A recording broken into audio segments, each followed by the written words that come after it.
Welcome today. In front of me Asus ROG Phone 5s, and I'll show you how you can take the screenshots without buttons on this device. So we got it two ways. The first way is just go to the notification bar, and here on the right down corner you will see the screenshot icon.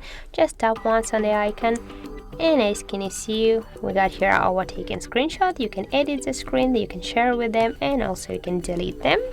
And the second way, you have just go to the settings, here scroll down to the advanced options, and now just scroll a little bit down. Here you will see the screenshot section, go there, and now you'll see here the 3-finger screenshot switcher. Just tap once on the switcher, and now when you will just swipe at the same time with your finger to the screen, you can take a screenshot, and also you can edit, share, and delete the screen.